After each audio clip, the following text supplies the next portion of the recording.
It is episode 4. It is week 5 of Flutie versus Stegall. The National Football League is cooking, and we are powered by BODOG. Great to have you with us. Arash Madani alongside Heisman Trophy winner Doug Flutie. If you're watching on the YouTube, the trophy's right over his right shoulder. And in the other window, we have 3 GOATs, Muhammad Ali, Michael Jordan, and the inimitable Milt and Stegall.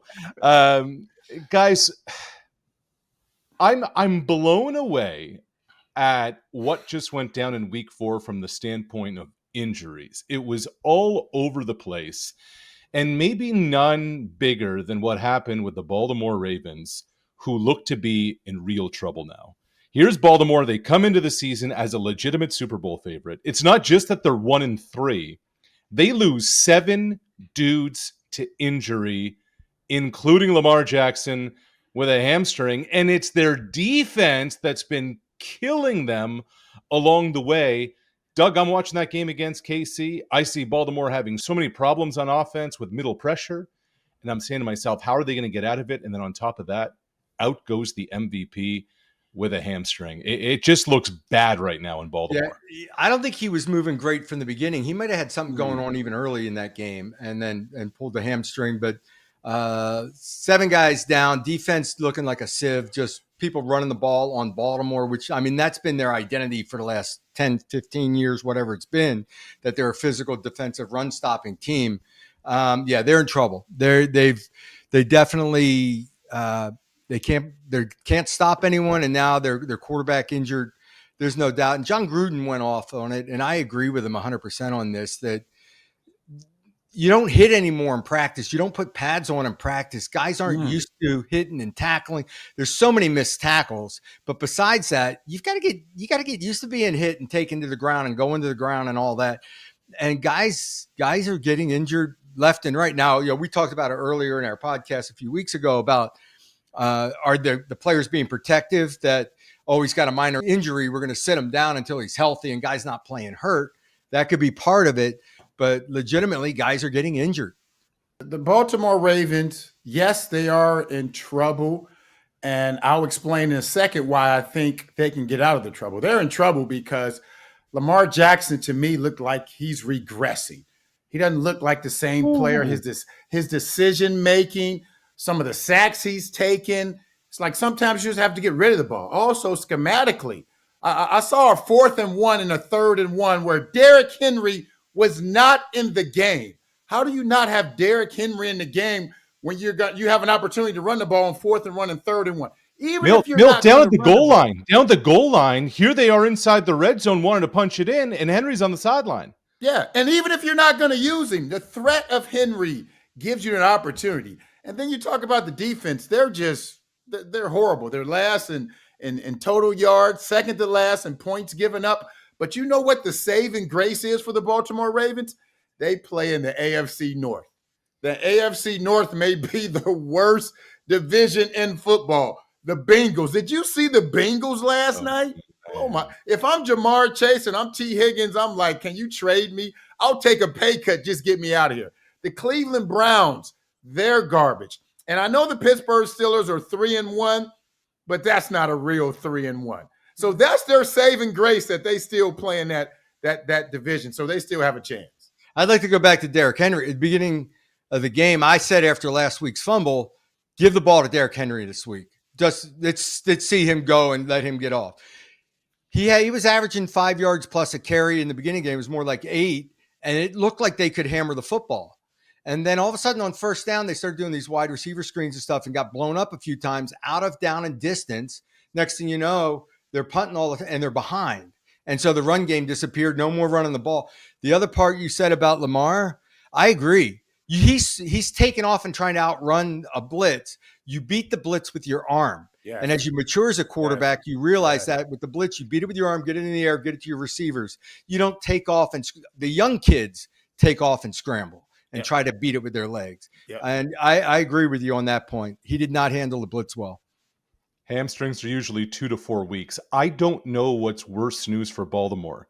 The fact that their top 5 paid players got injured on Sunday, or the fact that they may have to go with Cooper Rush for the next 3 or 4 weeks.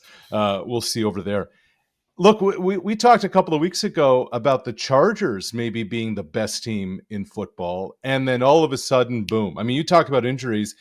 Jim Harbaugh comes in, and the first pick they make in his first draft in the first round is an offensive tackle in Joe Alt. And afterwards, Harbaugh says, somebody asked him, why didn't you go get a weapon on offense? He said, hey, a weapon is blocking Justin Herbert.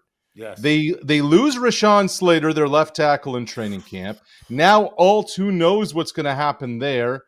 Suddenly your bookend guys are gone. Doug, what happens to Herbert in this offense? Herbert's been sacked the third most in the NFL this season. And he's more athletic this year than he's been. He's moving around better. So it's getting back to running the football a little bit more, which is a Jim Harbaugh thing anyway. Right. You've got to protect the pass rush, you run the football or you run the screen game. But I think they've got to get back to running the football a little bit more, be a little more careful, protect him, not just that. But I mean, he's been looking great. I love the way that Herbert throws the football. I am not worried. In fact, I'm going to wind up picking the Chargers this week. Get rid of the football, though. Like I said, when you get blitz, when you're getting pressure, you control that as a quarterback with the ball. Now, I'll go back to one experience. My year with the Patriots at the end of my career, Tom Brady. We're playing at Pittsburgh. They're zone blitzing the heck out of us. Tom's getting hit all day. In the fourth quarter, Tom just started getting rid of the ball even earlier and getting the ball out and took it on himself. He was still getting hit. Goes 11-11 in the fourth quarter. It's a matter of play calling, rhythm, and getting the ball out. The great ones don't come up with excuses. They find ways. And I know he's missing his two best offensive linemen, and that may impact him, but the great ones don't find excuses. They find ways, and that's what I'm expecting from Justin Herbert. I'm not jumping off that bandwagon yet. I said last week I thought he was up for the MVP and they were going to be the best team in the AFC. I'm still on that bandwagon. I'm going to ride it. I'm not going to jump off of it because of one game, and we're going to find out how great he is. I mean, Doug, you spoke of it. The great ones, they find ways. You may lose a player here, you may lose a player there, but so what? If you're that great, you find a way. His offensive coordinator, Roman, he needs to change some things up. But let's see what happens. I'm not jumping off the bandwagon after one loss. Yeah, Greg Roman and Jim Harbaugh go back a long way to their San Francisco era when they went all the way to the Super Bowl. It is Flutie versus Stegall. It is episode 4. It is powered by BODOG, available on YouTube, Apple, and Spotify.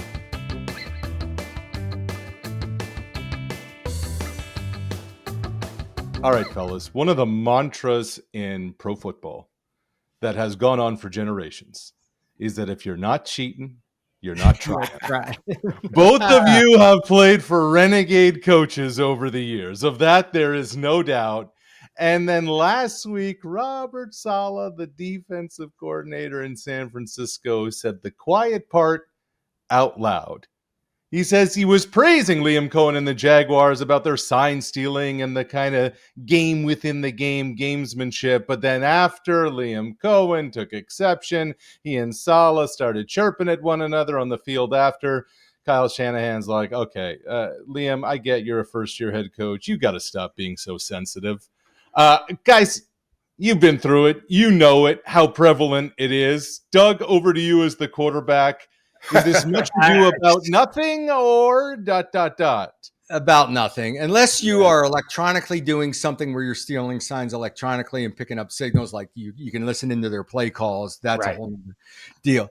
On the field, anything goes. On the field, you're looking to the sideline. You're seeing personnel coming in. You see the signals for personnel. You pick it up even quicker. If you can read the signals in the cover, like as a quarterback, you've got a bunch set. They make bunch calls. One of them's going to be a zone call. One of them's going to be a man call. One's going to be a press. You look on the backside. He's doing a little lock signal to the backside corner to go man to man. You're picking up on these signals to help you with your reads offensively. They're looking in the same thing. When the quarterback's doing a check with me, he puts his hand behind his back and points a certain way. I would tap one side if we were check with me going right or left. Now people pick up on that. Now you got Josh Allen puts both hands behind his back and points in the direction. You learn to disguise your signals. Peyton Manning, we're playing against Indianapolis in Indy. Common route is a smash route. Slot receiver runs a corner, outside guy runs a sit or might come under, right? So the slot receiver's running the corner route. Smash route, the signal's this, pound your fit, right? Smash. We know that. We recovered pretty good in the first half. Game on the line, fourth quarter, smash route. Our safety jumps the corner out in cover 2. It's a double move post, and he runs to the post. So Peyton was working the defense. He knew they know the smash signal. You give it, you run something different off it. It just, that type of signal calling, I mean, if you can get the total play call, great, but you're always looking and your head's on a swivel at what people are doing. You're reading and getting this. The sooner you learn taking in information, the better off you are. You get everyone's looking for an edge. Milt, it is a cat and mouse game, though, isn't it? Without a doubt. And I'll give you a great example, basically telling you it's all about the players. I don't care how much you know about the opposing team. If you don't have the dogs, it doesn't matter anyway. And I won't call out the person or people who were able to obtain this, but one year when I was with the NFL team we actually had the game plan, the weekly game plan for the opposing team we were playing against. We had their offensive game plan. So I'm running on the scout team. So we're running against the first team defense. Oh, we got their game plan. We're going to go out there and we're going to crush them. Well, we go into that game and we get mollywopped. We get mollywopped because we just don't have the talent. We don't have the players to stop the opposing team. So I don't care what you know about the opposing team. If you don't have the dogs to go out there and get it done, it doesn't matter. So what Solomon was talking about, he's legally stealing signs. So what? If he's legally doing it, you do it. Maybe you were mad because I think he was trying to get that Jacksonville head coaching job and he didn't get it. So he's hating a little bit. He's a little jealous. So all that talking, all that means nothing. He talking about he were going to fight. No one's going to fight. Just go out there and play some football and win games. That's all it's about. Not only that, they could tell you the play call and the defense wouldn't even know what the heck it means. You know, from a terminology, I could call it, and they do that in 2 minutes. You just yell things out. Yeah. And they don't know what the terminology means. To that point, we were playing the Raiders when I was with the Patriots. I'm doing nothing. I'm just a backup quarterback doing nothing all year. And I always had the scripted 12 first plays, and I follow them along as we're running them, and I kept it in my helmet. I get to the sideline, we're getting ready to kick off, and I can't find the list. I put my helmet down for a second as I jogged on. I ran just before kickoff. People are lining up for kickoff. I ran across the field into the Raiders bench area, under the bench, reached down, grabbed my playlist, ran back across the field. So I left the first 15 actually sitting on their bench area in pregame. Amazing. And look, football's not alone. In my days covering Major League Baseball, you know how catchers now have the wristband where they're doing the pitch comm thing. Teams now travel with a paper shredder after each game and visiting clubhouses. They're shredding that sheet to make sure that there's nothing going on untoward. If you're not cheating, you're not trying. One last bit on this. That's why I loved when I was in the CFL. We were calling our own play, especially towards the end of my career up there. Calling there's no interference. There's no radio. The electronics part of the game is getting because it's a coach's control situation.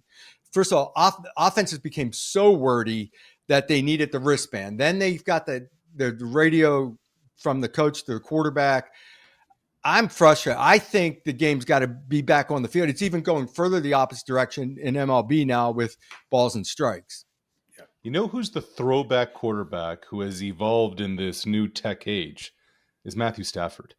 What? You think about when he came out of Georgia, goes to Detroit, he's got Calvin and not much else out there with the Lions. And after last season, you wondered, is Stafford even coming back to the Rams, or he and Sean McVay going to remain together? And then come the murmurs that there's major back issues, and you're wondering, at his age and all the hits that he's taken over the course of his career, can Matthew Stafford continue to perform at a high level? Man, those questions early this season have gone away, haven't they? Really have. And, I said it earlier, the more veteran you become, well, first of all, mental toughness, physical toughness, right? Yes. You fight through. We talk about the young guys being soft, Milt. He's gonna, if he can stand, if he can walk, he's gonna be on the field, and there's no doubt about that. The other part is you beat the blitz with your arm. Yes. The smarter you become, the ball's out of your hands a little quicker. Now, the problem I found for me as I got older, you don't want to get hit quite as much. So you have a tendency to get rid of the ball too quick. Too fast. Right? And so you give up on the upfield route, you hit the underneath thing. You don't realize you're doing it, but that's not true with Matthew Stafford so far. He's still looking down the field, holding the ball, hitting the routes up the field, standing in, taking some shots. I said, 90% of the game in the quarterback position is mental. It's making the quick decision, it's understanding what you're seeing, getting rid of the ball, and then situational football. And he's mentally tough and physically tough, and I love him. A couple of reasons why he's been able to maintain what he's been able to do over the years. Number one, you spoke of it, Doug, his ability to get rid of the ball and his arm strength. And I hate to bring up this player, but you look at a player like Russell Wilson. Russell Wilson was at the top of his game when he was mobile, when he was able to run. I mean, there was a year in Seattle where he had almost 900 yards rushing. But once that trait started to decline, his play started to decline. And you think about Matthew Stafford. Matthew Stafford has never been able to run. He's always depended on his arm strength, his processing time. And that ability hasn't declined yet. He still has that arm strength. He's not going to move around. I mean, in 17 years, he has 1,000 yards rushing. It's like 5 yards a game. He doesn't need to move around. He has that arm strength, and Doug spoke of it, his toughness. I mean, he played last year with cracked ribs. This year, he's playing with back pain. So I know there's some modern medicine that's helping him out, but that mental and physical toughness, you can't teach that. Either you have it or you don't, and Stafford definitely has it. And the guys around you thrive off of that. They see that. Nobody more, Doug, than Puka Nacua. Leads the NFL in receiving yards. Stafford's 5 yards back of Dak Prescott for most passing yards through 4 weeks in the National Football League. It is Flutie versus Stegall. We are powered by BODOG. The show is available on YouTube, Apple, and Spotify.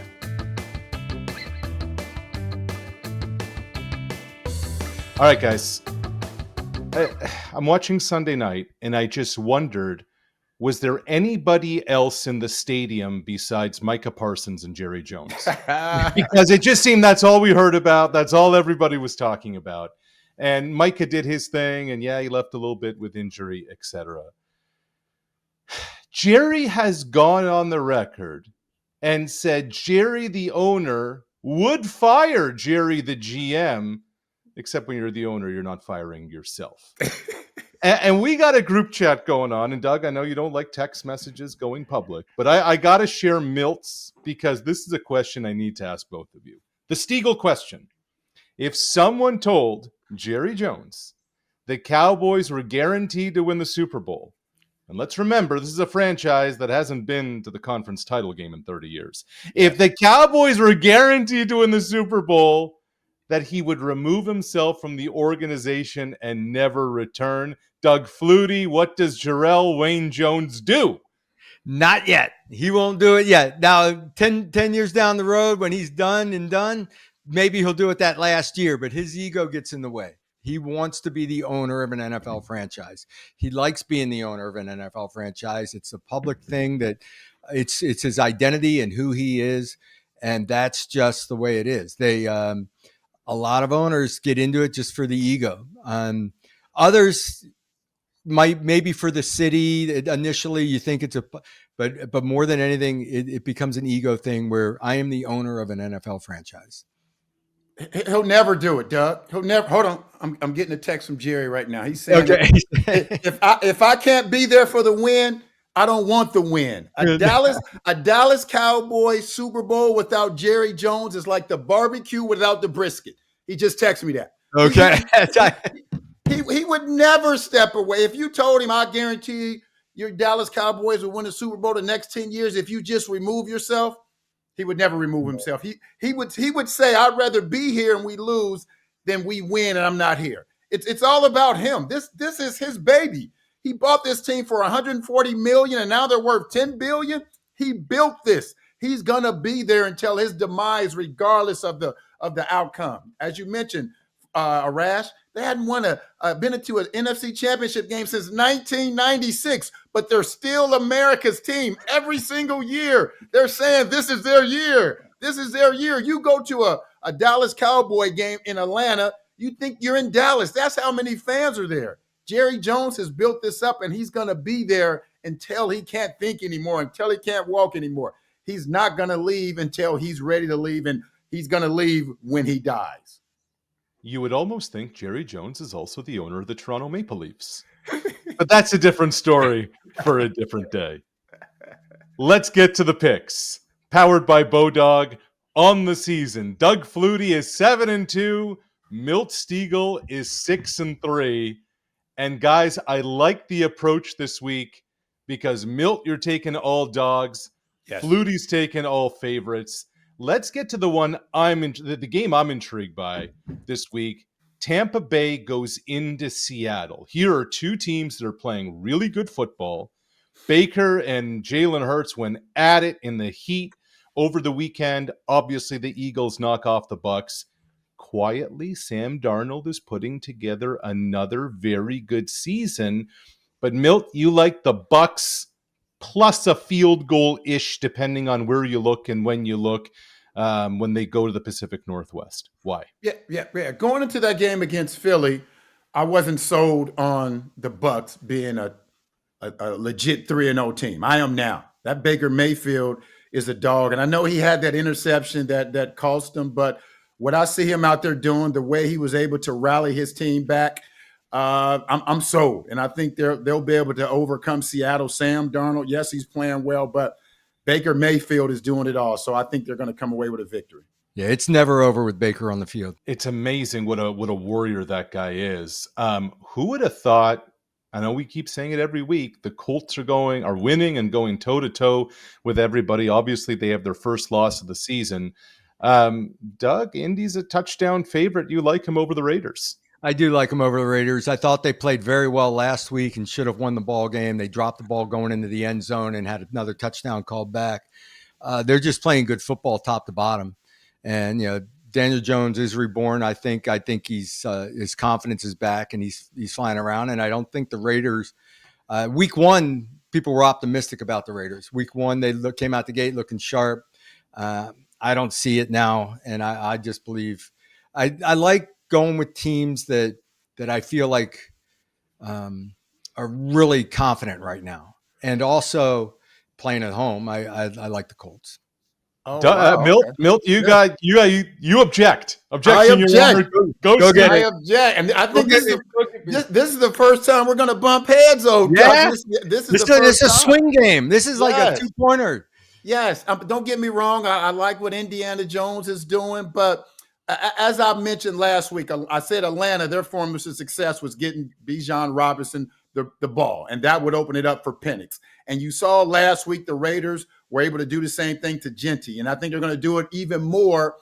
And that's going to open it up for their quarterback. So get him the ball and they win this game. He had the most rushes he had in his young career last week, I think like 21. He'll get 25, 30 this week, and that will open it up for that passing game, and they will come away with the victory against those Colts. I guarantee you, baby. Well, we got a guarantee from Stegall. So he says Raiders outright. Geno Smith. I know you're talking about the rookie running back out of Boise for the Raiders, but Geno through 4 games, 4 touchdowns, 7 picks. They need to get that passing game going. Let's get to the Chargers and the Commanders. This is such an interesting game. We talked about the issues that LA has on its offensive line. They're favored by around a field goal. They face a Washington team that didn't have Jaden Daniels last week, that didn't have Terry McLaurin last week. And Doug, you like the Chargers as the favorite to knock off Washington. Yeah, I do. I believe in Jim Harbaugh as a coach. Jimmy and I butted heads over the years. We really do, and I struggle rooting for him sometimes. Who hasn't Jim Harbaugh butted heads with over the years? But no, I believe in Justin Herbert. I think that he will. I think they'll start running the ball a little bit more. That's always been a forte of Harbaugh, of being a physical team and being able to run the football. I think the Chargers are one of the best teams. No doubt. All right, Milt, let's get into your pick because I think this is a fascinating game. Houston finally gets their first win of the season. They knock off the Tennessee Titans. That's not saying much. Yeah, they're battling with New Orleans on who's the free spot on the bingo card. But CJ Stroud, against this Baltimore defense that we talked about how banged up they are. We talked about how many yards they're giving up. And now Houston's a 3.5 point dog against Baltimore, and you like the Texans to win 2 in a row. I like the Texans even if Lamar Jackson was available. That's how down I am on the Baltimore Ravens right now. I still can't believe that the Texans are underdog, but these Ravens, I mean, defensively, we spoke of it. They're just horrible, worst in the league. As I mentioned, last in total yards, second to last in points, just right there with Miami. So they can't stop anyone right now. And CJ Stroud, he has some confidence right now. I always used to say there's never been an Ohio State quarterback who's played well in the NFL, but he's doing okay right now. So they come away with a victory. Like I said, even if Lamar Jackson is playing, the Ravens won't beat the Texans. And Ray Lewis isn't walking through the door to play defense? He's not walking through that door. He's not walking through that door. You lose Roquan, you lose Marlon Humphrey on that defense. Man, that is tough to overcome. Milt, by the way, went 2-1 last week. Doug went 1-2. Doug still has the season edge. Let's wrap up with this. Sunday Night Football, Bills-Patriots, divisional game. Doug, your Bills, more than a touchdown favorite at home against Will you quit with tell them to start working that number down a little bit. That scares me, no doubt. That scares me. But you still like the Bills. You still like the Bills, even though Drake May is really starting to find his way in this league. Yeah, I like the Bills playing at home to win the game. Then all of a sudden the 7 points comes into play at the end. And I me thinking through it, I'm like, you know what? When you win, you win. It may be 10 points, it may be 4, it may be 7. I'll take the points and see what happens. Yeah, no doubt. Drake May looked great. The Patriots are playing better and better every week. They are going to be the team that challenges Buffalo in that division. There's no doubt about it. They've early on in the season, they were having procedure penalties, too many little stupid things happening, but they were playing good football from the get-go. And now they're playing great football. So they do scare you, but going into Buffalo, Buffalo playing at home, big game, night game, all that, and Josh Allen playing the way he's playing. I believe Buffalo, or I go with Buffalo to win. If they beat the spread, I'm sure, that's going to be pivotal at the end of the game. Do you kick the field goal or not? Do you take a knee? What do you do? But I'm going with the Bills. It's interesting. The money downs in the NFL obviously are third and fourth down. One guy leads the league in completion percentage, passing yards per attempt, and passer rating. It's Drake May of the New England Patriots. So when Tom Brady Jr., is that what they're starting to call him? I'm interested to see on third down what Buffalo's got in store. A pretty weak Bills defense. Yeah, the defense has been scaring me the last couple of weeks. And Drake May is more athletic than I think people realize. He moves around. He can throw on the move. He takes off and runs for first downs. He's dangerous. There's no doubt about it. So put the records aside. If we're going to say who's the worst team in football right now, I'm going to give you New Orleans, Cincinnati. They got their wins with Joe Burrow, of course. And Tennessee. Milt Steagall's got his Bengals jersey out. The Bengals are bad. The Bengals are bad. They're bad. Monday night, they looked atrocious. Yes. But the Saints don't seem to have much hope. Cam Ward's running for his life. Nobody's been sacked more than the number 1 overall pick last year. Guys, it's rough out there for those 3 franchises. I just I saw part of the Bengals last night, but I look at the way Baltimore's been playing, and I shake my head at that. Wow. Yeah. It's like I'm shaking my head at that now. So New Orleans has the Giants. The Giants are all excited about winning the football game by throwing for 100 yards. Can they continue to beat up on New Orleans and then stay winless? So I think New Orleans stays winless. Yeah, but like I say, the Bengals, they're just so dependent on Joe Burrow that when he's down, there's nothing. Their defense was already bad to begin with. They were counting on Joe Burrow and Higgins and Chase and those guys outscoring opposing teams, and he's not there. They don't have a chance. They don't. So they're the worst team in the league, in my opinion. So if they called you, if they want to sign you, Milt, you aren't going. They called me, but they couldn't offer me enough. They offered me $1 million an hour. I'm like, that's not enough for me to That's go not back to enough to go get Cincinnati. beat up. No, not to go back to Cincinnati. I lived there all my life. I'm from there. I'm not going back to Cincinnati. All right, let's wrap up our picks this week, powered by BODOG. Milt went 2-1 last week. He's taking all dogs this week. He likes the Texans plus 3.5 over Baltimore, the Bucs plus the points over the Seahawks, and the Raiders about a touchdown dog against the Colts. Doug went 1-2 last week. He likes Indianapolis over Vegas. He likes the Chargers by about a field goal over the Commanders, and for the Bills to beat the Patriots by a couple of scores. Again, through 3 weeks of our picks, Doug's 7-2, Milt is 6-3. Our picks powered by BODOG. Fellas, let's wrap with one final thought from each of you as we head into week 5 of the NFL season. Milt, let's start with you. Thoughts? I'm looking to see what these Dallas Cowboys can do. After that, I call it a victory for them. I know it's a tie, but no one gave them a chance. And the fact that they were able to tie the Green Bay Packers, I'm looking to see what they can do their next 3 or 4 games. And if they can play well, I wouldn't be surprised if they make the playoffs. Dak is playing out of his mind. Yep. The leading passer yardage-wise in the NFL so far this season. Doug? Thoroughly enjoyed that game the other night, watching it come down to the wire and then go into overtime. Add 5 more minutes to the overtime. You can't be running out of time with your one possession. Each team has a full possession. I think that's one thing to look at. And then really looking forward to the Bills-Patriots game. It's going to be a great one. Under the lights, AFC East matchup, Buffalo looking to keep it going. It's been Flutie versus Stegall. Reminder, our show is available on YouTube, Apple, and Spotify. And as always, it is powered by BODOG. I'm Arash Madani on behalf of Doug Flutie and Milt Stegall. Enjoy week 5 of the NFL season. We'll see you next week.